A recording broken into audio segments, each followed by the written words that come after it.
Hi guys! Welcome here to my channel. Para dun sa mga hindi pa nagso-subscribe sa channel na to, please subscribe po para maging updated pa kayo sa mga gagawin kong tutorial videos in the future. And of course, pakiclick na rin po yung notification bell para mano-notify na kayo agad pag may bago na akong upload. For today naman po, ang ituturo ko po sa inyo is kung paano gumawa ng project schedule or program na hindi po tayo gagamit ng Primavera or MS Project. Kasi ang dalawang softwares na to are much appropriate when creating a project schedule, planning, S-curve, and cash flow. So, let's start. So, simulan na po natin. Nandito na tayo sa workbook ng Excel. So, una is ilalagay po natin yung description na kailangang ipakita sa isang program or schedule.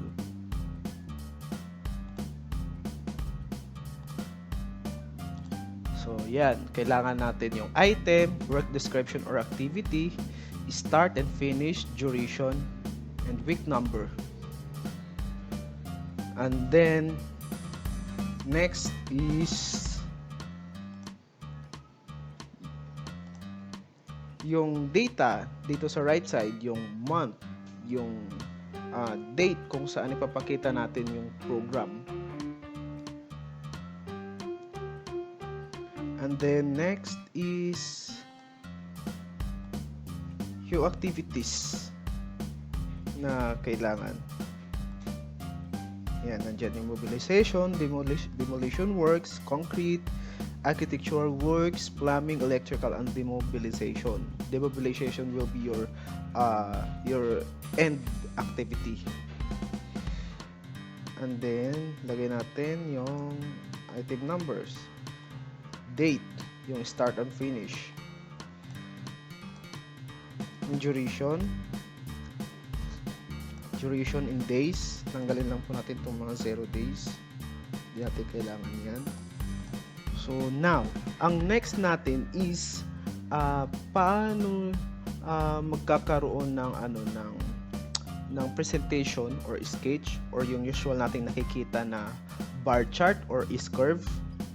Well, dito ang ipapakita ko po sa inyo is yung parehong bar chart and S-curve sa isang program. So, una, kailangan natin yung formula. Formula dito sa area na to, sa portion na to. Highlight ko po. Yan. Kailangan natin ng formula dyan. So, ito po yung formula natin. Tingnan po natin. Dito sa upper portion na to. Ibig sabihin, ang i-recognize lang ng formula is within the range of the start and finish dates with respect to the date na nasa lower portion ng month natin, yung January, February, March, yung nandito with respect to these dates. Dates yung nandito sa portion na to. Highlight ko po. Yan, dates po yan, actual dates. Pero later on, i-hide ko po siya kasi ang kailangan lang po natin ipakita is yung month and week number. Kahit yun lang pagdating sa program. Pero nasa sayo yun as a planner kung ano yung preferred mo, kung gusto mong makita yung date, yung actual date. But it is not necessary. Hanggat makita lang yung month at week number, okay na yun. And then yung year. So, start. Dito naman, kaya wala pang lumalabas kasi dito sa formula natin, ang ibig sabihin, yung result niya is magiging 1. Ang ipapakita dito sa area na to 1. Pero sa ngayon, hindi pa siya makikita kasi kailangan natin i-apply yung conditional formatting. So, paano yon? Highlight natin tong buo and then let's go to conditional formatting, new rule, and then dito tayo sa format only cells that contain, and then dito sa cell value, yung cell value equal to 1. Format natin, yung font niya is automatic. Yan, pwede na yan. So, Okay. Hindi natin makita kasi medyo maliit yung column width. Pero kung palalaki natin yan, makikita natin siya. Ayan, makikita natin siya. Sige, pakita natin po. Ayan. Ayan. Kaya ang reason naman kung bakit natin pinaiksi yung width ng column dito is that para i-minimize yung space, para kung i-print natin o i-present natin sa isang slide lang siya or sa isang papel kung i-print siya. So balik natin siya. Kaya hindi siya makikita. And then so wala pa tayong nakikitang bar chart or kulay ng dito. Balik ulit tayo sa conditional formatting. Highlight lang natin yung area, then new role, doon ulit sa format only cells that contain, and then equal to 1. Ibig sabihin dadagdagan lang natin yung rule. Yung rule is dito sa fill. Punta tayo sa fill. Yung fill, kung gusto yung kulayan, nasa sa inyo kung anong kulay ang gusto nyo. So for example ito, and then sa font, yun na din.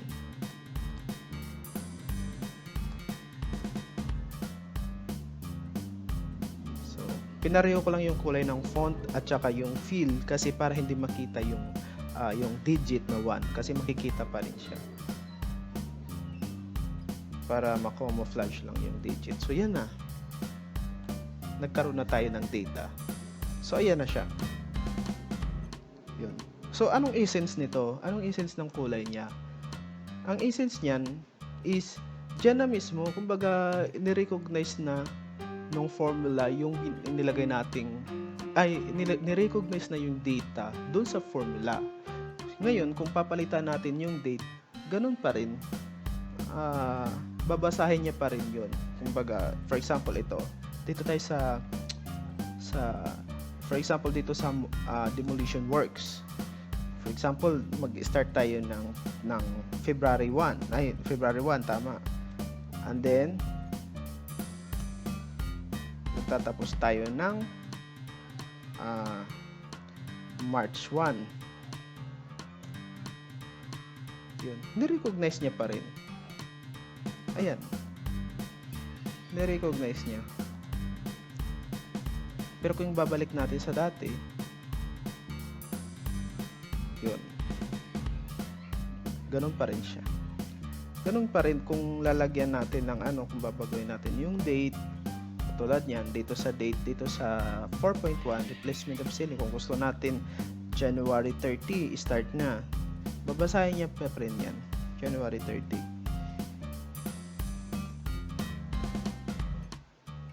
Yun. So nagbabago siya pag pinapalitan mo ng date. So yun. Ako naman mas prepared kung dagdagan pa siya ng rule. Gusto kong malagyan siya automatically ng border. Doon ulit sa new rule, equal to 1 format border. Ito, kahit itong border lang ng mga dots, yan, square type na border. Okay, so yun. Yan, para pag i-print natin siya, makikita pa rin natin yung pinaka boundaries. Kumbaga may line. Gusto ko may line pa rin pag i-print ko siya. So yun. So pwede na nating i-hide yung yung date. Yan, hinahid ko na. So yan, may papakita na natin na ganyan siya. So ngayon naman guys ay ilalagay ko yung S-curve. Bale, kung kanina naalala po natin, may data, may value na 1 dito sa bar chart na to. So, yan yung magiging i-recognize nung gagawin kong formula para sa S-curve. So, bali isa-summation natin, sa-sum up natin yung datas dito sa bar chart na yan. So, yan. And then,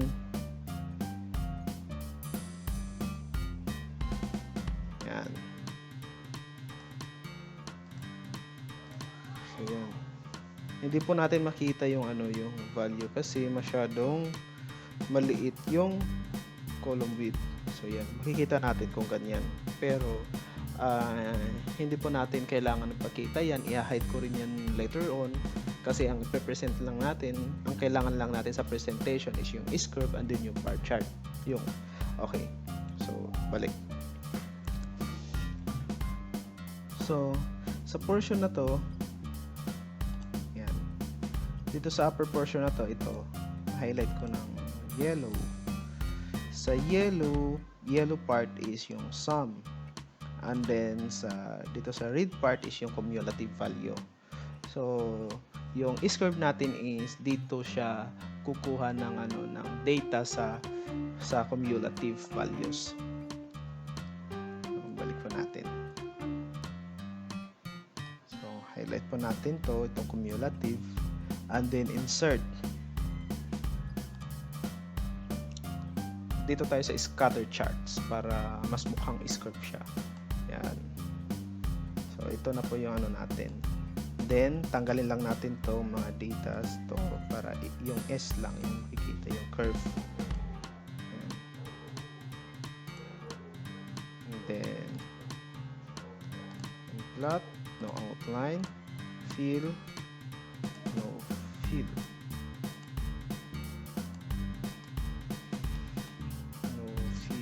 Yan. Gawin natin yung change color natin. Gawin natin yellow.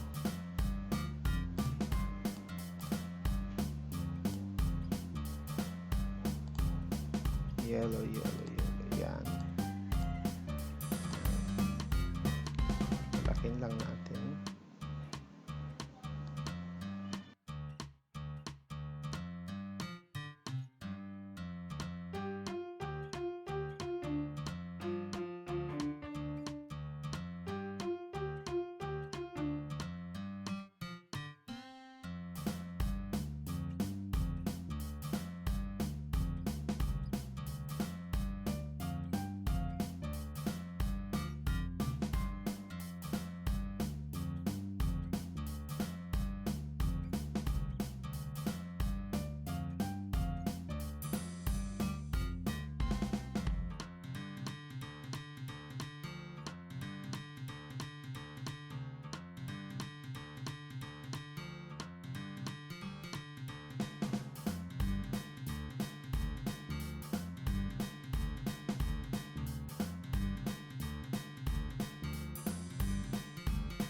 So, ayan.